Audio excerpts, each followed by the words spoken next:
What if, in a single year, a supervirus swept across the planet and wiped out 90% of humanity? Today, we're diving into one of the most terrifying what-ifs imaginable and what a world like that would actually look like. It starts small, a handful of strange illnesses reported in distant corners of the world.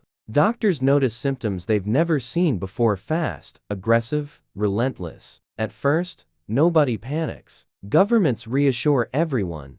It's under control.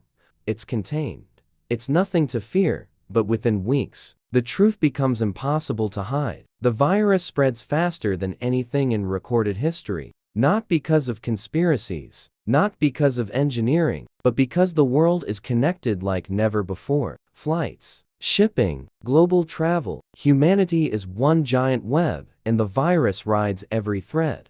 By the time the world wakes up, it's already too late. Hospitals fill beyond capacity. Doctors sleep in hallways. Cities impose lockdowns not just to slow the virus, but to keep society from unraveling. Markets crash. People panic. Borders close. And still, the virus spreads. Within months, the global population falls by billions. Streets empty. Skies clear. Once busy highways become silent concrete rivers. Humanity, the dominant force on Earth, becomes an endangered species. When the virus finally burns out, only a fraction of humanity remains. 90% of people gone. Cities that once held millions now belong to silence. Lights stop working. Water systems fail. Nature begins reclaiming everything. Deer walk through abandoned grocery stores. Trees crack through pavement. Wolves roam the edges of suburbs. The earth breathes again, but at a devastating cost.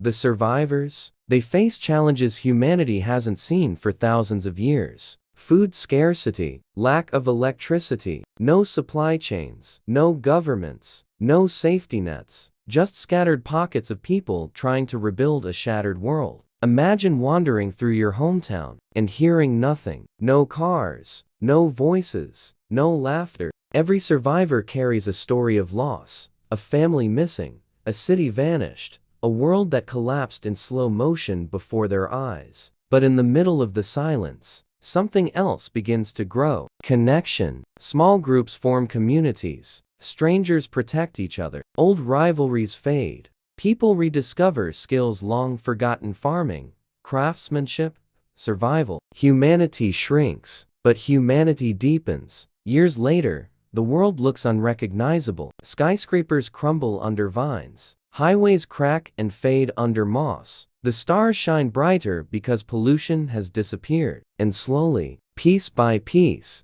the survivors build something new. Not the old world with its noise, speed, and fragility, but something smaller, more grounded, more human. A society based not on billions of people, but on thousands of communities. Humanity didn't disappear, it transformed. A supervirus destroying 90% of humanity would be a tragedy beyond imagination. A scar on our species that would take centuries to heal. But buried beneath the darkness is a reminder: civilization is fragile, life is precious, and the world we take for granted can change in an instant. The question isn't just, what if it happened? The question is, would the survivors rebuild the world we lost? Or create something entirely new? A world reduced to 10% of its people would force us to rethink everything: survival, connection, and what it truly means to be human. So tell me, if society collapsed tomorrow, what part of humanity would you fight hardest to rebuild? Let me know in the comments. Thanks for watching.